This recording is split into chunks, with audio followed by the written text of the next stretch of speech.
प्रिय विद्यार्थियों नमस्कार। हमने पिछले टॉपिक में विधान संबंधी नैतिकता के पालन के संदर्भ में बात पढ़ रही थी। उसी क्रम में आज हम आगे वाला बिंदु ले रहे हैं और इसमें लेखक जो है वो ये बात कह रहा है कि यदि आप अंग्रेजों का इतिहास पढ़ें तो आपको ऐसे बहुत से उदाहरण मिलेंगे जब दल विशेष के नेता किसी एक गलत बात को लेकर अपने विपक्षी दल को कमज़ोर कर सकते थे, लेकिन उन्होंने ऐसा नहीं किया क्योंकि वे जानते थे कि इससे उनके विधान को नुकसान पहुंचेगा और प्रजातंत्र की हानि होगी। यहाँ पर जो बात आ रही है वो बात यही आ रही है, विधान संबंधी नैतिकता की बातें चल रही है, जो पिछले टॉपिक में भी यही बात चल रही थी और इसमें भी अभी फिलहाल यही चल रही है कि लेखक ये बात कह रहा है कि ऐसी बहुत सी स्थितियां आ जाती हैं जब कोई दल विशेष का व्यक्ति कोई गलती कर देता है और या उस गलती को लेकर के जो विपक्षी दल है उसको कमज़ोर करने की बात कह देते हैं या कर सकते हैं।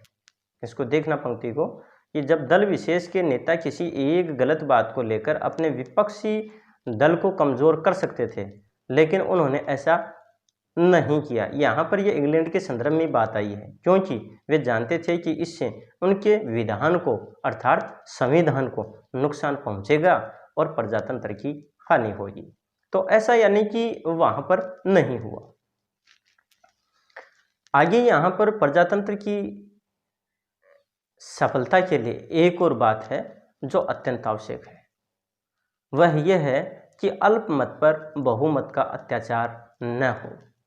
अल्पमत का हमेशा ये विश्वास बना रहना चाहिए कि यद्यपि शासन की बागडोर बहुमत के हाथ में है तो भी अल्पमत को हानि नहीं पहुंच रही है और अल्पमत पर कोई अनुचित प्रहार नहीं किया जा रहा है।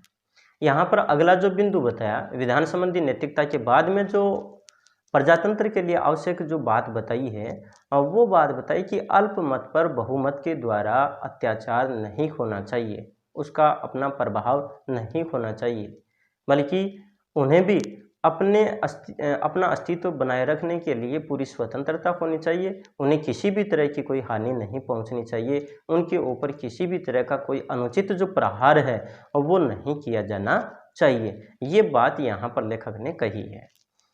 आगे यहाँ पर कह रहे हैं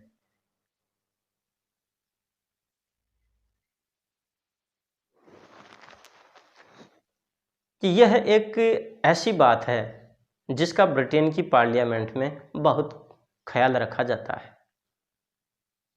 आप में से काफ़ी लोगों को इंग्लैंड के ये जो 1831 है इसकी जगह होगा 1931, यानी 1931 के चुनावों के परिणाम याद होंगे। उस समय श्री रैमजे मैकडॉनल्ड ने मजदूर दल से त्यागपत्र दे दिया था और एक राष्ट्रीय सरकार की स्थापना की थी। चुनाव आया तो जिस मजदूर दल के मैं समझता हूँ 150 सदस्य थे, 650 की कुल सदस्य संख्या में से केवल 50 रह गए। श्री बाल्डविन प्रधानमंत्री बने, तब मैं वहीं था, लेकिन मैंने एक बार भी कहीं ये नहीं सुना कि मजदूर दल के इन 50 जनों के अल्पमत ने, जो कि अनुदार दल के बहुमत की तुलना में बहुत ही अल्पमत था, कभी इस बात की शिकायत की हो कि उन्हें उनके बोलने के उचित अधिकार से वंचित रखा गया। यहाँ पर जो बात आ रही है वही विधान संबंधी नैतिकता की बात आ रही है। विधान संबंधी नैतिकता से आगे वाली बात यहाँ पर कही गई है, माफी चाहूँगा मैं। यहाँ पर उन्होंने ये बात कही कि प्रजातंत्र के लिए जो आगे आने वाली जो शर्त है या फिर अगली जो कड़ी में जो शर्त रखी गई वो है अल्पमत पर बहुमत का अत्याचार न होना। यहाँ पर उसी क्रम में लेखक बात कर रहा है कि वो यहाँ पर उदाहरण देते हुए जो 1931 के जो चुनाव थे और उसमें जो बाल्डविन थे वो प्रधानमंत्री बने, उस समय अनुदार जो दल था यानी कि उसका तो शासन था। यहाँ पर ये जो बात आई है ना कि मजदूर दल से मैकडॉनल्ड ने मजदूर दल से त्यागपत्र दे दिया था और एक राष्ट्रीय सरकार की स्थापना की थी। चुनाव आया तो जिस मजदूर दल के मैं समझता हूँ 150 सदस्य थे, 650 की कुल सदस्य संख्या में से केवल 50 रह गए, अर्थात अल्पमत में आ गए। और श्री बाल्डविन प्रधानमंत्री बने। तब मैं वहीं था, लेकिन मैंने एक बार भी कहीं ये नहीं सुना कि मजदूर दल के इन 50 जनों के अल्पमत ने, जो कि अनुदार दल के बहुमत की तुलना में बहुत अल्पमत था। कहने का मतलब अनुदार जो दल था, दो दल थे, एक मजदूर दल और दूसरा है अनुदार दल। अनुदार जो दल था उसका शासन था और उसके शासन में यानी कि बहुमत था, उनका बहुमत था। और जो मजदूर दल है वो अल्पमत में था, उनके पास सदस्य संख्या 50 ही रह गई थी। लेकिन यहाँ लेखक ये बात करना चाह रहा है, ऐसी स्थिति होने के बाद भी जो मजदूर दल के जो 50 सदस्य रहे, उनके ऊपर अनुदार दल के द्वारा कभी भी कोई अत्याचार या अन्याय नहीं किया गया। ऐसी स्थिति नहीं कि उनको कभी बोलने नहीं दिया गया। यहाँ पर जो बात लेखक करना चाह रहा है वो बात ये कहना चाह रहा है कि अगर ऐसी स्थिति हमारे यहाँ पर भी संसद में रहती है, हमारे यहाँ की भी जो सरकार की जो व्यवस्था है उसमें अगर ऐसी रहती है तो वहाँ पर हमें ध्यान रखना चाहिए, क्योंकि एक दल है वो बहुमत में रहता है और दूसरा अल्पमत में। तो बहुमत जो दल है यानी कि उस दल के द्वारा अल्पमत के लोगों पर या सदस्यों पर अत्याचार या अन्याय नहीं करना चाहिए। उन्हें बोलने का पूरा मौका दिया जाना चाहिए, उनकी समस्याओं को या उनकी बातों को उन्हें ध्यानपूर्वक सुनना चाहिए, और अगर वो वास्तव में जनता के हित में है, प्रजा के हित में है, तो उनके ऊपर अमल किया जाना चाहिए। उनके प्रति श्रद्धा और सम्मान का भाव है वो बना रहना चाहिए। यहाँ पर लेखक इस बात को प्रस्तुत करना चाह रहा है। उसी क्रम में आगे देखते हैं।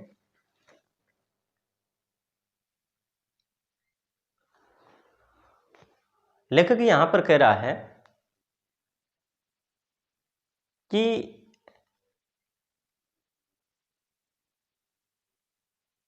उनके बोलने के अधिकार से वंचित रखा गया या विरोध करने का अवसर नहीं दिया गया अथवा प्रस्ताव उपस्थित करने की सुविधा नहीं दी।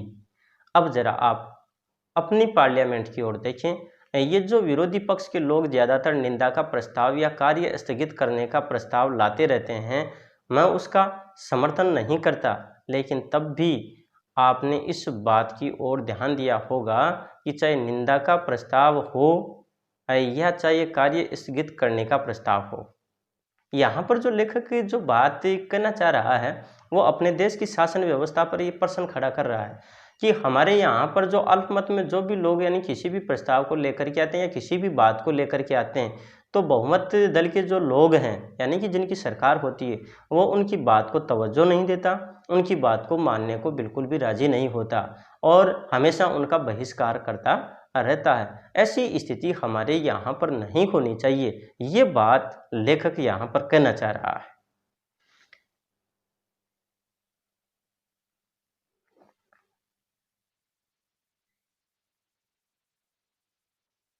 यहाँ पर लेखक कह रहा है कि शायद ही कभी किसी प्रस्ताव पर विचार विमर्श हुआ होगा।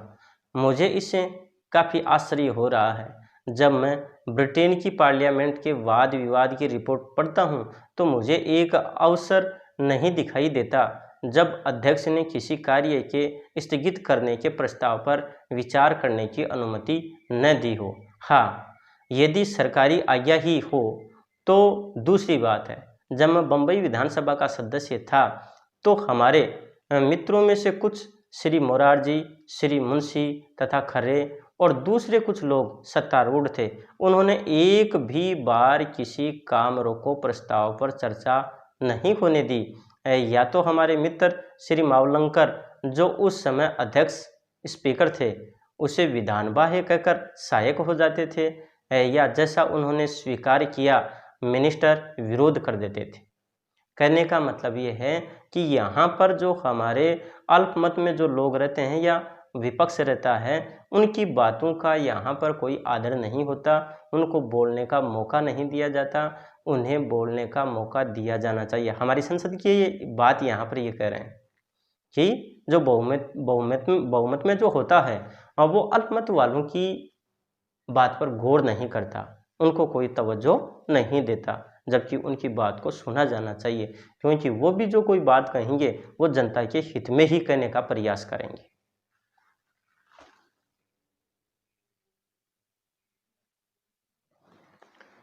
आगे यहाँ पर कह रहे हैं कि आप जानते हैं कि जब एक मिनिस्टर विरोध कर देता है तब क्या करना होता है। जब एक मिनिस्टर विरोध कर देता है तो भी आदमी काम रोको प्रस्ताव लाता है और उसमें जो भी नियमित संख्या होती है तदनुसार 30 या 40 हस्ताक्षर उपस्थित करने पड़ते हैं। ये हो सकता है कि यदि सरकार इस बात का निश्चय कर ले कि वह ऐसे सब काम रोको प्रस्ताव जो ऐसे लोगों की ओर से उपस्थित किए जाते हैं जो 4, 5, 6 जैसी अल्पसंख्या में लोकसभा के सदस्य हैं, तो अल्पमत रखने वाली जातियों या वर्गों को कभी भी ऐसा अवसर न मिलेगा कि वे अपनी भावनाओं की अभिव्यक्ति कर सकें।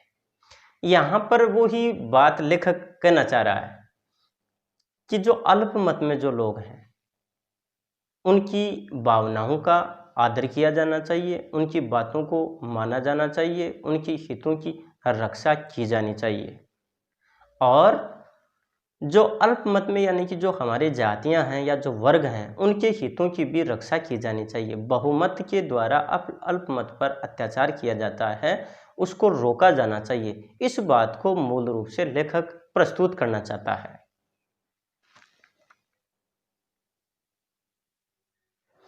इसका परिणाम क्या होता है? इन अल्पमतों में इस प्रकार की विधान विरोधी विद्रोही भावना पैदा होने लगती है। इसलिए यह आवश्यक है कि बहुमत कोई ऐसा काम न करे जिससे अल्पमत के प्रति उसका निरंकुश व्यवहार कहा जा सके। बात घूम फिर के वहीं पे वापस आती है कि अल्पमत वालों का या अल्पमत जो हैं उनके प्रति हमेशा सद्भावना बनाई रखनी चाहिए ताकि उनमें कभी भी विधान विरोधी या विद्रोही जो भावना है वो पैदा नहीं हो और हमेशा विधान के प्रति जो श्रद्धा भावना है और वो बनी रहे और बहुमत के द्वारा अल्पमत वालों पर निरंकुश व्यवहार नहीं किया जाना चाहिए। यहाँ लेखक आगे कह रहा है,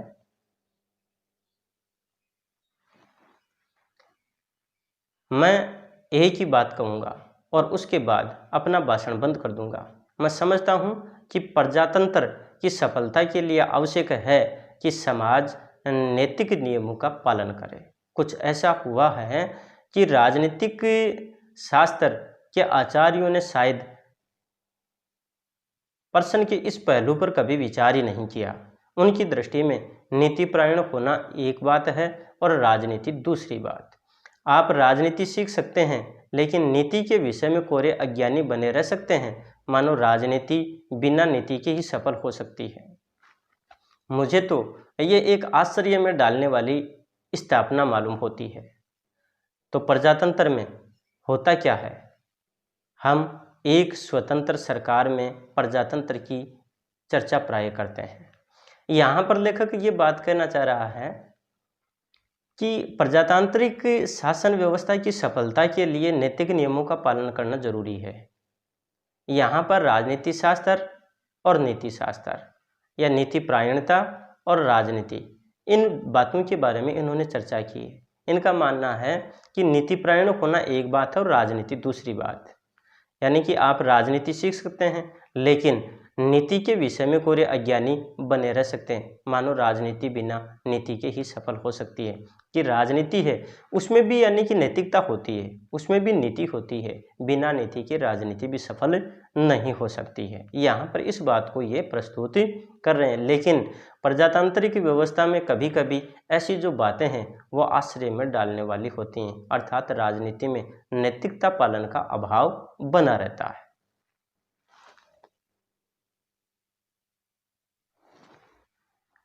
कि मुझे तो यह एक आश्चर्य में डालने वाली स्थापना मालूम देती है। तो प्रजातंत्र में होता क्या है? हम एक स्वतंत्र सरकार में प्रजातंत्र की चर्चा प्राय करते हैं। स्वतंत्र सरकार से हमारा क्या अभिप्राय होता है? इसका मतलब है कि जीवन के विशाल क्षेत्र में लोग बिना कानून के हस्तक्षेप के अपना रोज का कारोबार चला सकते हैं और यदि कानून बनाना पड़े तो कानून बनाने वाले का यह विश्वास है कि वह समाज विशेष इतना सदाचार परायण अवश्य होगा कि उसमें उस कानून का पालन हो सके। जब एक आदमी ने प्रजातंत्र के इस पहलू पर भी ध्यान दिया है, वह मैं समझता हूँ कि लास्की महाशय हैं। अपने एक ग्रंथ में उन्होंने लिखा है,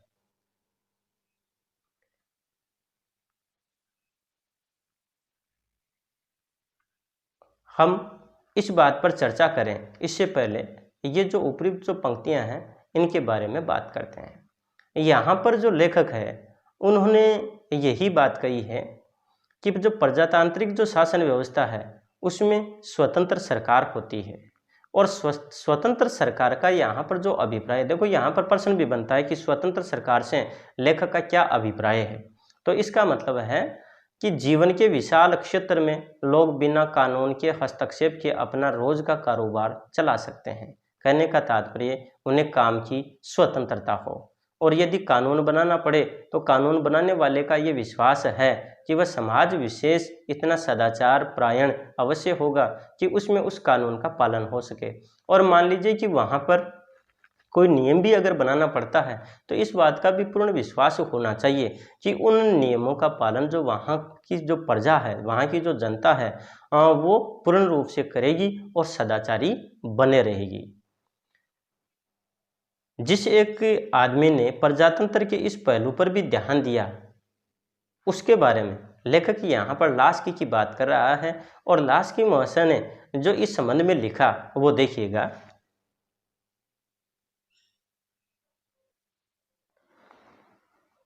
लास्की महाशय अपने एक ग्रंथ में उन्होंने स्पष्ट लिखा है कि प्रजातंत्र में ये मानकर चला जाता है कि समाज नीतिपरायण है। यदि समाज नीतिपरायण न हो तो प्रजातंत्रवाद टिका नहीं रह सकता, जैसा इस समय हमारे अपने देश में हो रहा है। यहाँ पर जो बात लेखक कहना चाह रहा है वो यही बात है कि जो प्रजातांत्रिक व्यवस्था है वो नीतिपरायणता पर टिकी होती है। प्रत्येक व्यक्ति है वो नीतिपरायण होना चाहिए, प्रत्येक व्यक्ति नैतिकता का पालन करता रहे, तभी यानी कि जो प्रजातांत्रिक व्यवस्था है वो बनी रह सकती है। तो प्यारे विद्यार्थियों, आज के इस टॉपिक में हम इतना ही पढ़ेंगे, शेष आगे वाले टॉपिक में पढ़ेंगे। और इसमें मूल रूप से यानी कि अल्पमत पर बहुमत के अत्याचार न करने की बात विशेष रूप से कही है, और साथ ही साथ में नीतिपरायणता की बात भी कही है, नैतिकता के पालन की बात भी कही है, जो कि हमने पहले वीडियो में, इससे पहले वाले वीडियो में भी पढ़ा था। तब तक अब हम आगे जो बातें हैं वो नए वीडियो में पढ़ेंगे, जो शेष जो बात रह गई हैं। और तब तक के लिए नमस्कार, धन्यवाद।